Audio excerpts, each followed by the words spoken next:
Здравствуйте, друзья! В эфире канал New Rush World. С вами я, Юрий Гемельфарб. И сегодня у нас в гостях правовед Юрий Юрьевич Шулипа. Здравствуйте, Юрий Юрьевич. Добрый день, Юрий Анатольевич, и мое традиционное приветствие нашим зрителям и слушателям. Юрий Юрьевич, естественно, главная новость это то, что Международный суд в Гааге выдал ордер за незаконную депортацию детей Владимиру Путину и Марии Львовой-Беловой. Это сказано в пресс-релизе Международного уголовного суда. То, что депортация детей — это преступление без срока давности, и принудительный вывоз детей с оккупированных территорий — это считается формой геноцида. Это все совершенно понятно. Доказательства тоже налицо. Это беседа Путина с Львовой-Беловой, где она говорит, что Путин лично помогал вывозить детей из Украины и благодарит его, а он согласно кивает головой, то есть соглашается с данным утверждением. Это все понятно. Но я мерзкий, гадкий, гнусный реалист, и я просто хочу понять, ну хорошо, а как это будет на практике? Что это означает? Ну вот выписали этот ордер. Что это, как практически это будет реализовываться? Не в отношении Львовой Беловой. С ней-то как раз все просто. Будет сидеть до конца своих дней в Москве. А вот с Путиным как? Спасибо, Юрий Анатольевич, за ваш вопрос. Он достаточно многосторонний, но я попробую его кратко раскрыть. Первое, я хочу сказать, вот вы сообщили, что это преступление геноцида. Нет, это не преступление геноцида, а это военное преступление, но тяжесть этих преступлений абсолютно не меняет. Да, было, кстати, еще одно такое, вот, как мне коллеги вчера сообщили, я тоже, кстати, хочу начать эфир от плохого, как говорится, потом сразу перейду к хорошему. Новость, что комиссия Организации Объединенных Наций не нашла признаков геноцида в широкомасштабной фазе российской агрессии против Украины. Но я хочу сразу вот наших зрителей и слушателей успокоить, кто в том числе за этой новостью следил, что это расследование предварительное, широкомасштабная фаза российской агрессии против Украины продолжается, и по мере освобождения захваченных украинских территорий будут обнаруживаться все большее количество различных пыточных и мест массового уничтожения гражданского населения, граждан Украины. Ну и плюс тому нужно еще понимать, что у Международного уголовного суда в настоящее время второе дело рассматривается по уничтожению со стороны российско-фашистских захватчиков критической энергоинфраструктуры Украины и в этом контексте мирного населения. Ну и следующее я хотел бы также обратить внимание, это, конечно, что по данного рода делам, я уже об этом говорю с 2021 года, вот и в своей монографии «Как Путин убивает за рубежом», необходимо проведение комплексной внешнеполитической экспертизы. Почему? Потому что не все судьи, следователи, сотрудники Организации Объединенных Наций знают, как устроено российское право, как принимаются в Кремле Путиным, Патрушевым внешнеполитические решения. И вот как раз-таки вот эти работы, которые я пишу и находятся вот сзади вас, это и есть составные неотъемлемые части российской внешнеполитической экспертизы, которая является дополнительным вспомогательным предметом доказывания и установления фактических обстоятельств, то, что как и военные преступления, так и преступления геноцида, они совершаются в рамках плана и политики, как это сказано в статье 1 Римского статута Международного уголовного суда. Теперь, Юрий Анатольевич, я постепенно буду переходить по существу. Первый и важнейший догмат — формула окончания войны Москвы против Украины, которую я еще сформулировал более 9 лет назад. В феврале 2014 года, Google помнит, можете прогуглить, все проверить, о том, что война Москвы против Украины окончится только после вступления в силу обвинительного приговора Международного уголовного суда в отношении Путина, его чекистское фашистское ПГ, а также основных российско-фашистских захватчиков по фактам планирования, подготовки, развязывания и ведения агрессивной войны против Украины, сопряженной с оккупацией и последующей аннексией города Севастополя, Автономной Республики Крым, отдельных районов Донецкой и Луганской областей и вообще попытки уничтожения Украины как государства в целом. Вот можете запомнить и записать. Иного окончания не дано. Это очень важно. И вчера, я считаю, 17 марта, это важнейшая историческая дата и стратегическая, был выдан ордер на арест Путина. Тем более за такое грязное, вопиющее, подлейшее злодеяние, как депортация детей. Это злодеяние, которое вызывает ужас, вот как сказано, кстати, в преамбуле к Римскому статуту Международного уголовного суда, ужас, озабоченность у всего человечества, причем действительно в широком смысле, во всех социальных группах, начиная как нормальных людей, сотрудников правоохранительных органов, и даже у так называемых блатных, у различных террористических групп. Это все равно, как говорится, не по их понятиям. Вот. И за подобного рода деяния там наказывается смертью.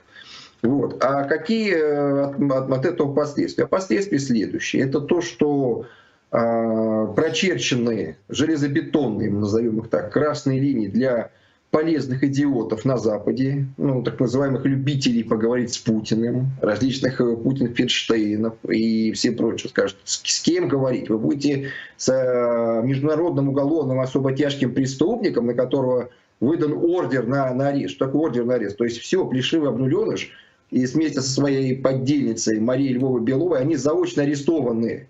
Они, еще раз повторю, заочно арестованы. Все, с кем вы будете говорить?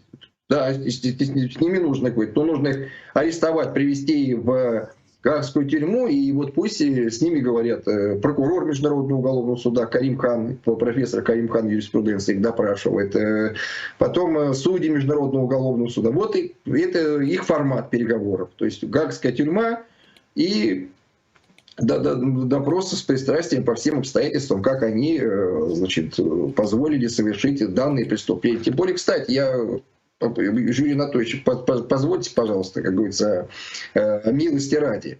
Вот в этой работе о военных планах Путина против Украины на 2021 год, еще в апреле месяце прошлого, извините, уже позапрошлого года, 2021, мной было сообщено о том, что, да, на странице 10, что можете ее, кстати, бесплатно скачать, она в интернете находится на сайте антироссийского форума, в библиотеке Александра Белоусенко и уже в других, я думаю, источниках. В случае широкомасштабной фазы российской агрессии против Украины командирам соединений и различных воинских подразделений будут поставлены приказы уничтожать как можно больше мирного населения и мирные города. То есть уже еще раз повторяю, мною было сказано, потому что я знал это, то, что плешивый обнуленыш на одном из своих тайных заседаний Совета Безопасности дал подобного рода распоряжение. Уничтожайте все. Да, оно, конечно, им было дано устно, но тем не менее подобного рода распоряжение, поскольку там же идет аудиозапись, несмотря на то, что это тайна, но Федеральная служба охраны это все протоколирует, фиксирует, понимаете? Вот. И, пожалуйста, я готов, если меня Международный уголовный суд вызовет в качестве свидетеля, прийти туда по повестке, пройти полиграф и вот сделать так, чтобы и мои работы стали в том числе одним из предметов доказывания преступлений Путина против Украины. Ну и следующие последствия. Их на самом деле будет достаточно много. Ну, первое, это не рукопожатность. Еще нужно добавить, что Путин может, точнее уже не может въезжать в 123 страны. Это страны, которые подписали Римский статут Международного уголовного суда. Но я, кстати, хочу вот здесь наших зрителей и слушателей обрадовать. То, что Путин может действительно приезжать, точнее не въехать не только в 123 страны, но и в больше стран, потому что на основании пункта 5 статьи 87 Римского статута Международный уголовный суд может предложить, и я думаю, Путина, конечно же, будут, точнее, там будут препятствовать выдаче, потому что Песков, Захарова и прочие там Роспропагандоны сообщили, что они не признают юрисдикцию Международного уголовного суда. Так слушайте, Международному уголовному суду абсолютно плевать, признаете вы его юрисдикцию или нет. Для него не существует иммунитета президента и вообще кого-либо на этом свете. Он плевал на ваше признание и непризнание. Это же как вот женщина такая, богиня правосудия, которая вот с мечом и завязанными глазами. Он уже, как говорится, если машина международного уголовного правосудия заработала, ее никак невозможно вообще остановить. И что важно, невозможно отменить решение Международного уголовного суда об ордере о выдаче ордера на арест Путина. Еще раз повторяю, невозможно, потому что таких процедур нет. Все, то есть машина Международного уголовного правосудия поехала, и она не остановится. И это вот важнейшее, кстати, свидетельство, что произойдет, о том, что Путин действительно будет осужден, по крайней мере, вот по тому эпизоду военных преступлений, а именно депортации детей, которые ему инкриминирует Международный уголовный суд. Это 100%. Конечно, у него куча различных эпизодов. Я лично уверен, поскольку, вы знаете, у меня одна из дисциплин стратегическая разведка будущего, а это и есть дисциплина, которая в том числе изучает будущий трибунал над Путиным, по каким, значит, эпизодам и преступлениям, и элементам, объектам преступления он будет осужден. Следующее преступление — это, конечно же, и обстрел гражданской критической инфраструктуры. Ну вот все дела, которые Международный уголовный суд открывает, вот по тем фактам, которые имеют место быть, соответственно, Путину, как верховному главнокомандующему и всем прочему, вот тут в этой книге есть нормативный правовой анализ, указано, ему будут инкриминированы. Так вот, очень важно, что те страны, которые не входят вот в эти 123 государства, не являются участниками Римского статута Международного уголовного суда, они по запросу Международного уголовного суда должны оказывать помощь, да, но тут может быть и либо запрос, либо специальное соглашение с такими государствами или какие-либо договоренности на другой основе. Поэтому действительно в глобальном плане нужно понимать, что Клишеву Мавнуленову от предъявленных обвинений, как говорится, не спрятаться, не скрыться. Да, действительно, были нехорошие прецеденты. Это вот вы с языка сняли. Я только что хотел задать вам гаденький вопрос. А как же президент Судана Омар Аль-Башир, которому 12 июля 2010 года был выдан ордер на арест, предъявив ему обвинение в организации проведения геноцида 3 этнических групп, однако он только в 2019 году попал под стражу, и то в своей стране, а до этого он посещал страны, в том числе и подписавшие Римский статут. Как же так?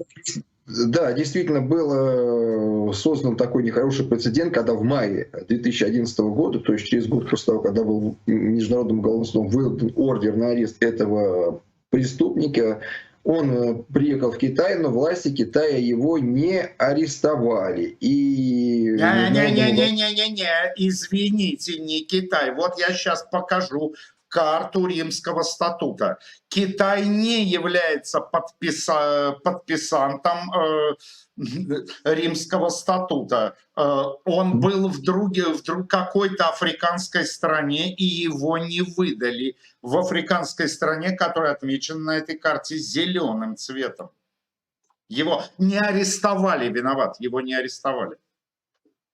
Юрий Анатольевич, ну, смотрите, что касается африканских стран, я лично считаю, что это не столь существенно, потому что, да, действительно, некоторые, возможно, как мне представляется, в силу различных, скажем так, политических, этнических и прочих различных причин, в том числе по причинам недостатка образования, возможно, некоторые лидеры африканских стран даже не знают, что такой орган, как Международный уголовный суд, существует, потому что там очень, скажем так, высокий уровень, ну, к величайшему сожалению, и на тот период времени, по крайней мере, остался высокий уровень правового нигилизма. Но вот если брать, как говорится, ситуацию по-худшему, то вот в мае 2011 года этот международный преступник прибыл в Китай, власти Китая его не арестовали и сослались на то, что эта страна не является участником Римского статута Международного уголовного суда. Вот, следующий вопрос. Также, вот я опять показываю карту Римского статута. Давайте, чтобы было нам проще рассуждать, давайте возьмем не Путина, а вот эту вот тетеньку Марию Львову-Белову. Давайте предположим, что Мария Львова-Белова, она приезжает отдохнуть, например, в Израиль. Израиль отозвал, я напомню нашим зрителям, что Израиль 31 декабря 2000 года подписал Международный Римский статут, но уже в ноябре 2002 года свою подпись отозвал. Так вот, предположим, что Мария Львова-Белова прилетела в Израиль. Но у Израиля с Украиной есть куча международных договоров, в том числе об экстрадиции. Я задаю вопрос, а почему бы тогда Украине не возбудить уголовное дело против той же тетеньки Марии Львовой-Беловой, выписать ордер на ее арест и передать ее по своим странам, например, тому же Израилю.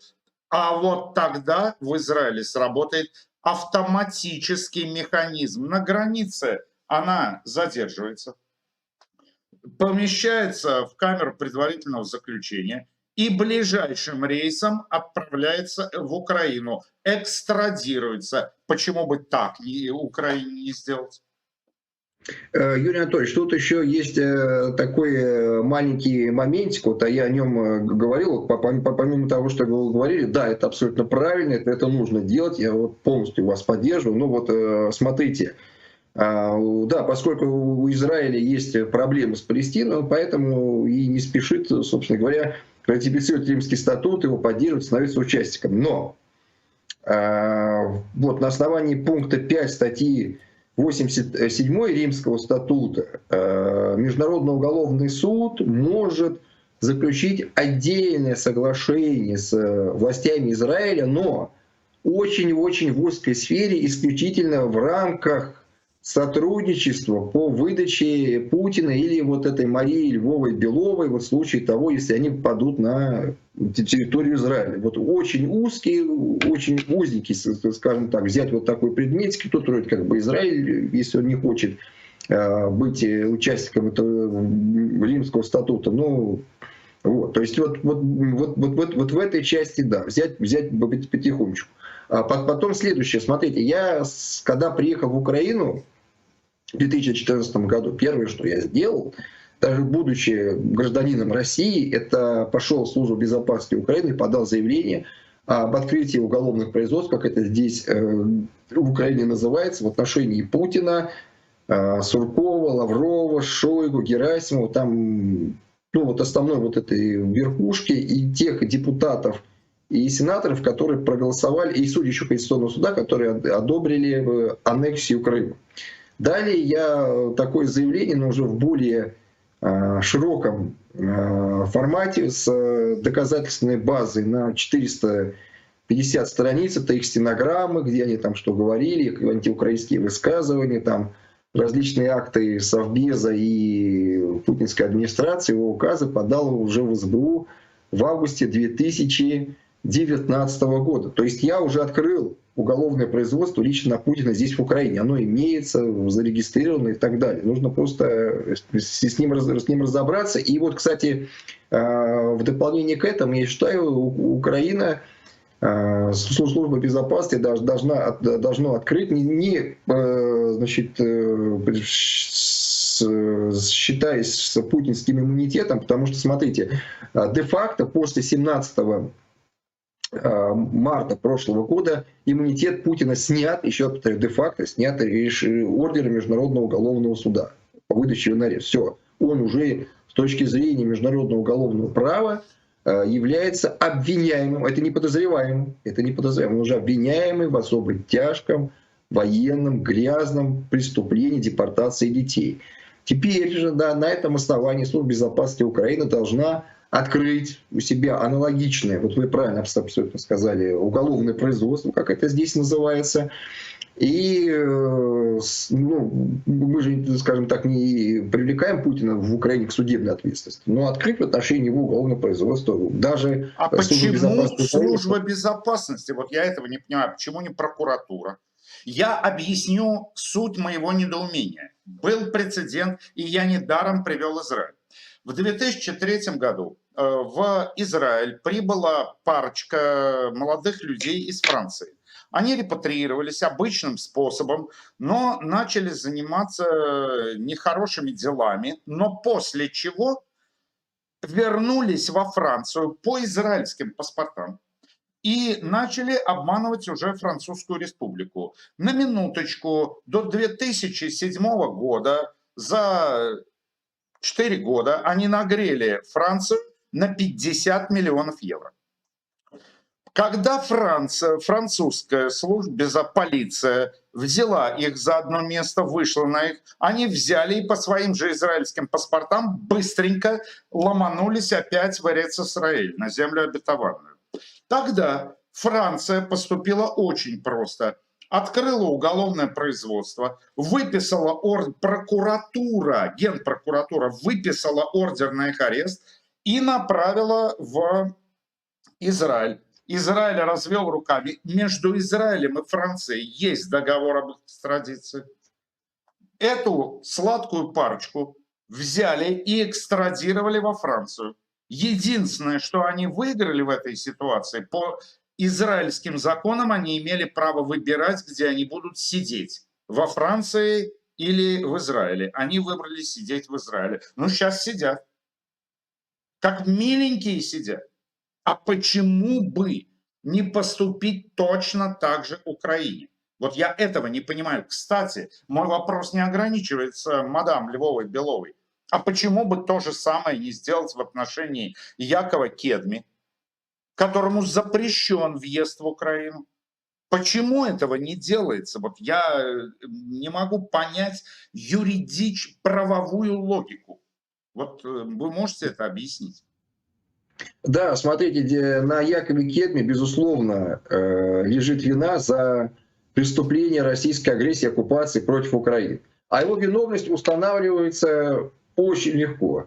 Берется среднестатистический орг, который попадает в украинский плен, и когда его правоохранительные органы Украины допрашивают, мол, как это так, вы взяли оружие и пришли сюда убивать украинцев, убивать против нашей стороны, а он говорит, вот я послушал Яшу Кедми, Яша говорит, что тут фашизм, что тут какие-то бендеровцы, что их надо уничтожать и всего прочего. Вот поэтому я взял. То есть устанавливается очень, вот виновность Кедми, она устанавливается намного проще даже, чем, скажем так, виновность Путина и той же самой Марии Львовой-Беловой. Все очень очевидно, интернет помнит информацию, в Гугле все это дело имеется, как говорится. Так что правильно, почему Украина этого не делает? Единственное, что сделал Израиль в ответ на запрет, на санкции в отношении Яши Кедми, это заблокировал его банковские счета.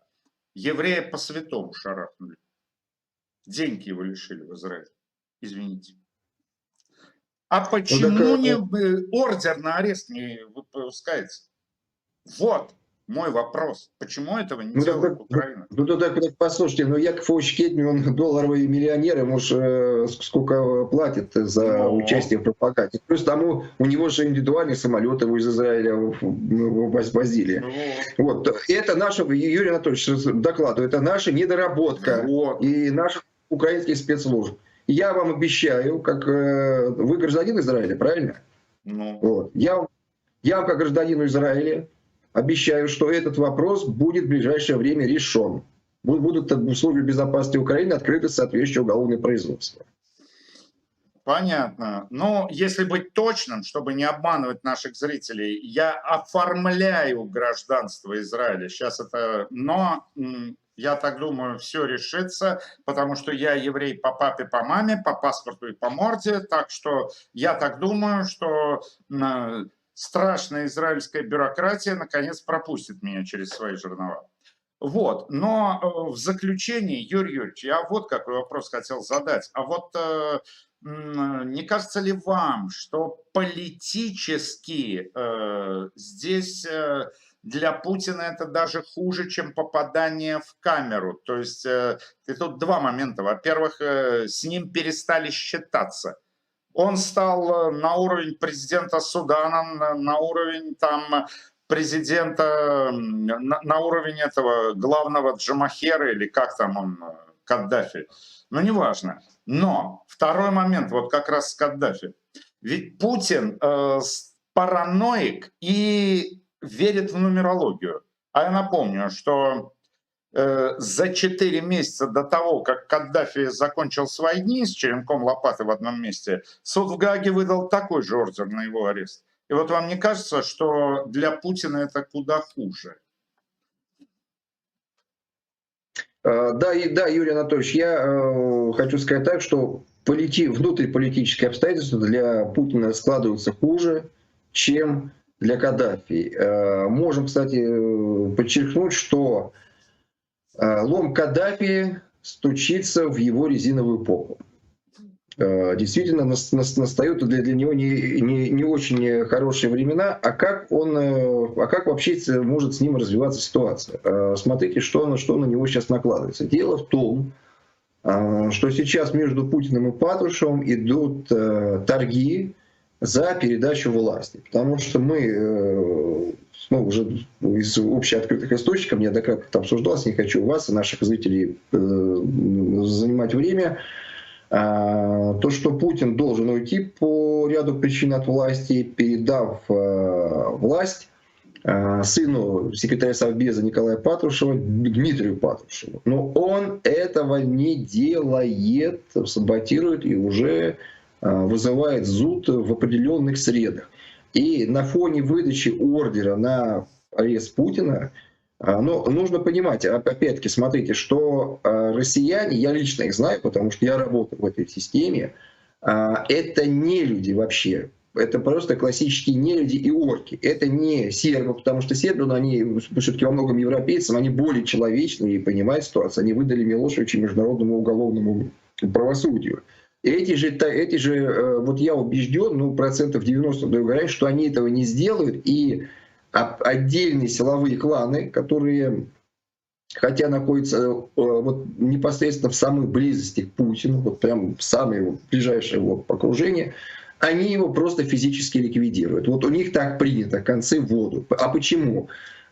Изучайте науку девиантологию. Это наука о деликвентах, тех, кто безнаказанно совершает массовые многочисленные серийные преступления. Это вот различные взорвавшиеся чиновники, судьи российские и прочие, у кого вот синдром деликвентного поведения выработан именно от безнаказанности. Маньяки, серийные убийцы и так далее. И здесь, еще раз повторяю, они мыслят в категориях деликвентов. Почему? Потому что понятно, что и Патрушев, и Бортников, и Шойгу, и Бастрыкин, и Войнов, и тот же самый Кириенко, все они так или иначе повязаны преступлениями, как военными, так против человечности, так и геноцида украинцев, и в том числе преступлениями агрессии, безусловно. И они понимают, что за это будут нести наказание, а друзей в этой системе, что важно, или каких-то там вот какой-то солидарности, что кто-то будет кого-то отмазывать, там нет просто, понимаете, еще раз говорю, что это абсолютно волчья, фашистская, преступная чекистская система. И поэтому я лично предполагаю, что существует очень высокая доля вероятности, это, кстати, вопрос стратегического, это дисциплина стратегическая разведка будущего занимается этим изучением. Летом этого года существует очень высокая доля вероятности, что Путин будет ликвидирован самым своим ближайшим силовым окружением. И в этой связи, уважаемый Юрий Анатольевич и наши зрители, позвольте, я вот, наверное, уже буду завершать нашу беседу важнейшей информацией концептуального характера. Дело в том, что в статье 5 Римского статута Международного уголовного суда, хотя и указано о том, что этот суд правомочен рассматривать преступления агрессии, Но, тем не менее, самой нормы о преступлениях агрессии, вот, например, как статья 8 военные преступления, или статья 7 преступления против человечности, да, или статья 9 геноцид.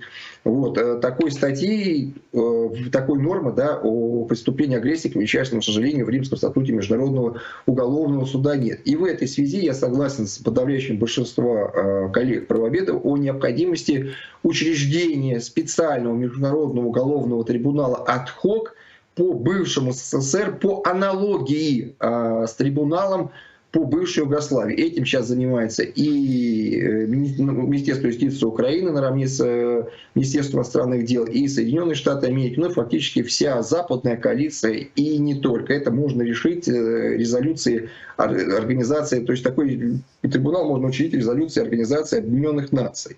И таким образом этот трибунал, он будет, конечно же, если он создается ad hoc, он строго обвинительный, безусловно, потому что именно создается по факту российской агрессии. На нем должны быть осуждены преступления двух российско-чеченских войн, безусловно, за геноцид чеченского народа, Чеченской республики Ичкерия, которые Россия устраивала в середине 90-х и начале 2000-х, ну и сейчас в том числе она продолжает устраивать, потому что по международному праву, поскольку Чеченская республика Ичкерия временно оккупирована Российской Федерацией, то война между Чеченской республикой Ичкерия и Российской Федерацией не является оконченной. Далее.